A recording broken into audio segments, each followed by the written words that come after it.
Burgess. I am the board chair with the Newmarket Chamber of Commerce and employment lawyer with Minkin Employment Lawyers. Thank you for coming to this month's breakfast networking event. I would also like to acknowledge the following board members and dignitaries that are in attendance this morning: Councillor Bob Quappies and board member Shauna Fardy. Thank you very much, both of you, for joining us. And also thank you to Jennifer McLaughlin from the Main Street Business Improvement Area for agreeing to share with us this morning.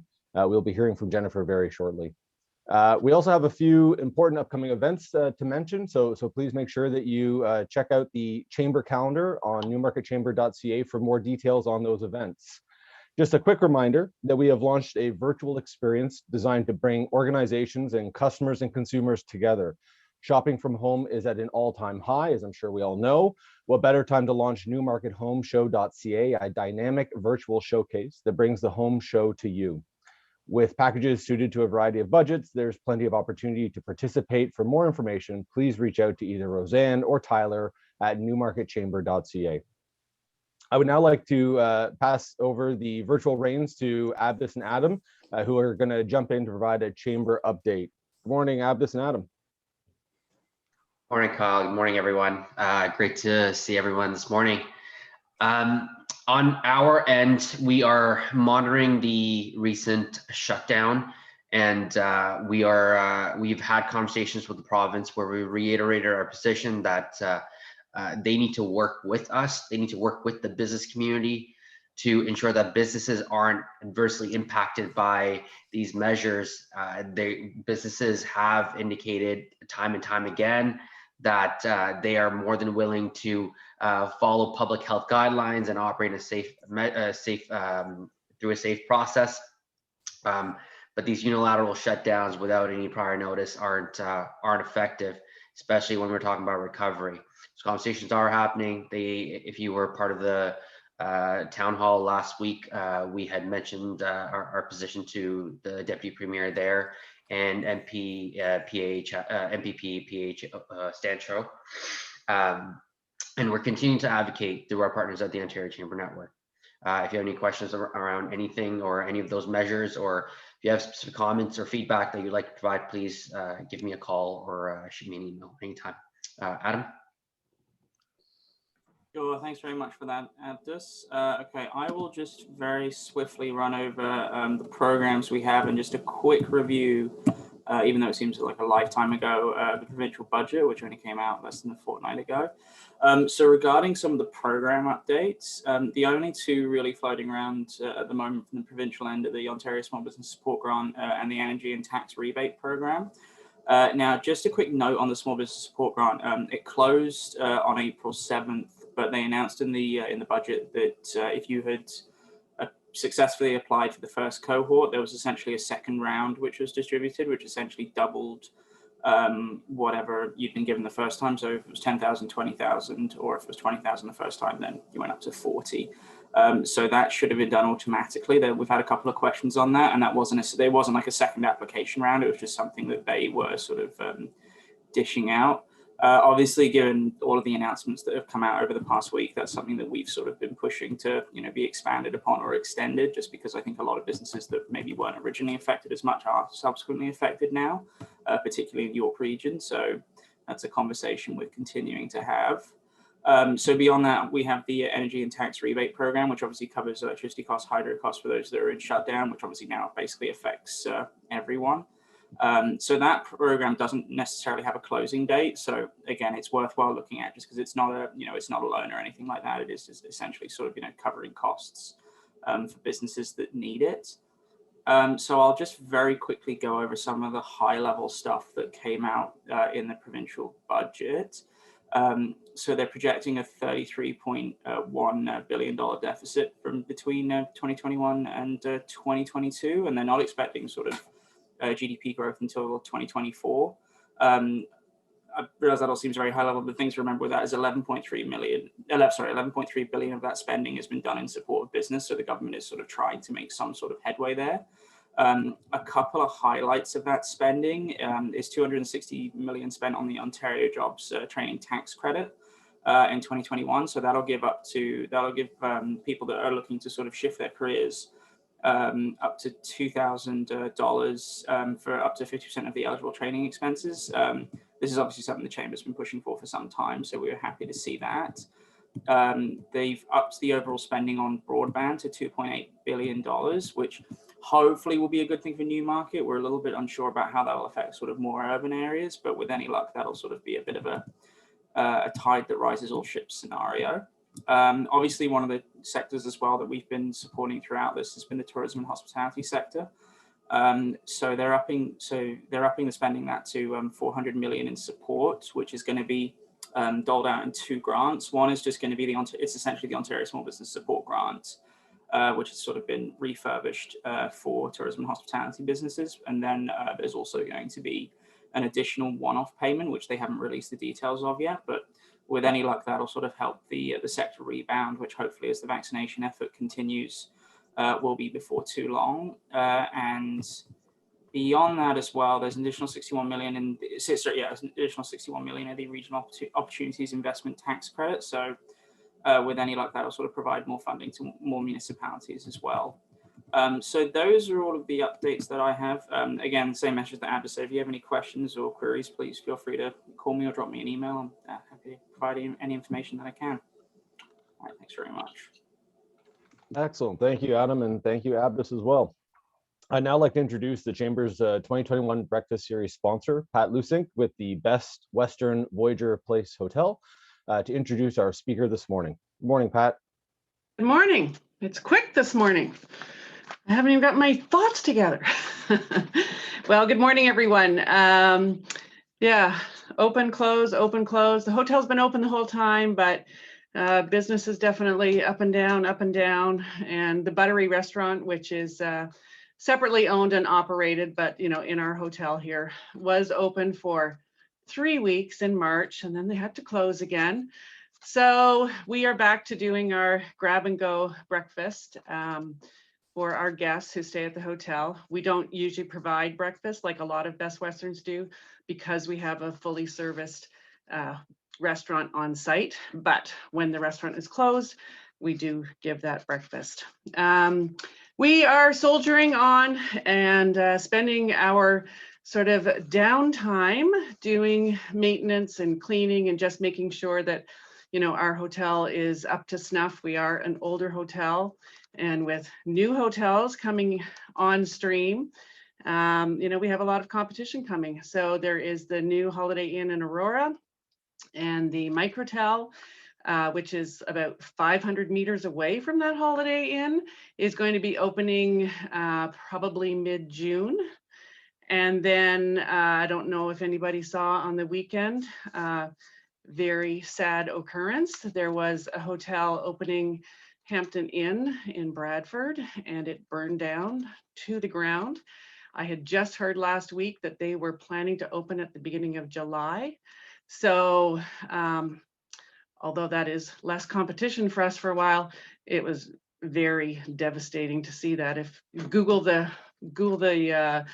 fire on the internet, because man, it was quite something, but very sad. And I was not there at midnight. I was not the arsonist, just so you know. So today I have the pleasure of introducing Jennifer McLaughlin. As an active member of the Chamber, you likely know she is the owner of Cachet Supper Club, located in downtown Newmarket. She's also a board member of the Newmarket Main Street BIA, which Kyle just mentioned, and also the owner of a new commission-free local delivery service named Deliveray, and that's spelled deliver with an E and an H on the end. I'm assuming that's a nod to the Canadian heritage. We'll have Jennifer let me know about that. But Deliveray is committed to supporting small businesses during the pandemic and beyond. Jennifer is in her third year of a 4-year board term and is thrilled to see the constant resilience and recovery of Main Street. She's honored to be able to report on all the exciting changes and experiences coming to our community. So welcome, Jennifer. Take it away. Thank you, Pat. Thank you for having me, and thank you for all those nice words. That's a little too extra, but exciting just the same. So coming to you today as the board, one of many board members that volunteer their time to help Main Street flourish a little more. I'm going to pull up on, sorry about the transition here, maybe if it's a little sloppier, but I'm going to pull up and share my screen with greatplacesincanada.ca. How fun is that? That's where we've got some mention for our historic downtown Newmarket. And a little history lesson about our historic Main Street. Dating way back to 1801, the town grew as a market. So we started way back then as this being the market of the new economy, the new North. It was established starting in 1801. It grew by Timothy Rogers, who is an ancestor of Ted Rogers. The very first store on the street was owned by Mr. Simpson, who then came and carried out the Simpson chains. And it all started here by Robert Simpson on our historic Main Street.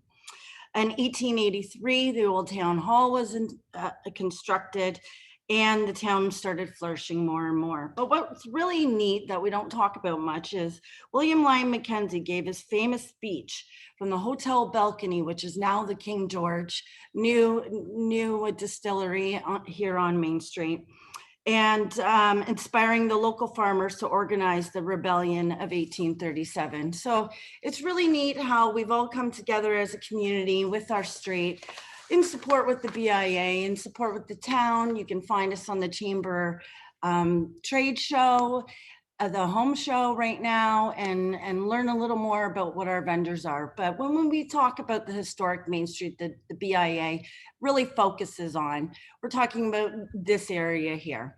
And it goes all the way, it's bookends from Water Street, all the way up the hill. Our focus, our core focus ends really at the top of the hill, but of course our historic Main Street rolls out right to Davis Drive itself.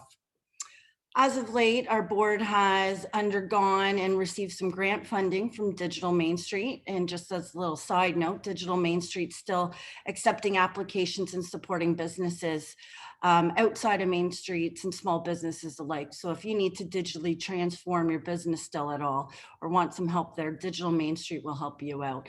And they've come together with Rob Clark from RC Design, who's also on our street. And we're undergoing a lift here with our whole Main Street website. You've got the opportunity to buy gift cards. In the event section, you're going to see one of our exciting new events this summer, which is going to be the Main Street Pub Crawl Experience. Because we're still in COVID this summer, we're not opening it up to large groups. You can have a 4-ticket table, but you'll be able to find all of this on the newmarketmainstreet.ca website coming up. Right now, you can access most of our vendors on our street through our website and do some e-commerce with them and keep our street flourishing. Even though we've gone through these ups and downs and lockdown and not, our streets remained open the entire time. And volunteers, of which I'd like to give a shout out to, who's also board members, would be Rob Clark from RC Design, Tom Hempen from Hempen Jewelers, Marco from Joya, Deb from Maid's Cottage, Ken from Good Vibes, myself from Cachet, Omar from Cover Notes, Al from the Old Village, Councillor Quapis, Councillor Twinney, and a couple town staff, Elizabeth and Jacqueline. And together once a month we meet and we talk about how the 30-minute parking's working now on the street. So if you want to do any sort of e-commerce, curbside pickup, you've got a place to stop your car and pick up from our merchants. And that's been a support and push of our board. Upcoming events, like I said, because we're still in COVID, unfortunately, we're going to have to do a lot of our events virtual this year. I know Pride has transformed for a second year in a row, and we'll be doing a virtual Pride parade, which we normally have in June down the street. Like I said, the pub crawl experiences, and we're working together with more. So we're always taking some ideas. You can contact us through the website, and one of our members will get back to you. I know Councillor Quapis always loves a conversation as well. So if you come up with any, the street should do this when we get to reopen again, any of those sort of ideas, we're always looking for some great ideas. Please pass them over and we'll work together. Or if you know anybody within our community that we could support on the street some way, somehow, let us know that as well, please. I've been really fortunate to sit on this board the last 3 years and work with my colleagues in the restaurants, work with my colleagues in the retail, and work with our colleagues from the town. And I can say we all have a passion for the street. We all have a passion for this community, and to have a quieter time right now, which allows us to think and plan for the future, has been something that we've all benefited from in this quiet time. The connection here with the chamber. Thank you so much, Tracy, for having us and everybody involved to kind of highlight some of the cool things that happen on the street that people might not even consider. We look forward to having you all down in person again. Again, like I said, we are open. You can walk around. It's just a curbside pickup, obviously, at this point, and enjoy shopping from your local Main Street. That's pretty much what I have to say about the cool things that are happening on our street these days. Wonderful. Thank you very much, Jennifer, for sharing everything about the Main Street BIA this morning. I have to say, as you were talking, going through the slides there, one of the reasons my wife and I decided to move here to Newmarket was how much we fell in love with the Newmarket Main Street when we came to look for houses and that. And we to this day, we still love going to the Main Street and shopping the stores and supporting especially the restaurants during this tough time. A great mix of restaurant, fantastic food. So thank you again, Jennifer. All right, well, we are whipping through here this morning. So this leaves us a good chunk of time to do some networking. With that being said, we'll now begin that portion of the morning. If you're able to stay online, we'd love to have you join us for some relaxed networking. If you've done this before through the virtual breakfast networking we have done. Tyler, with that, I'm going to pass it over to you to put us into some rooms.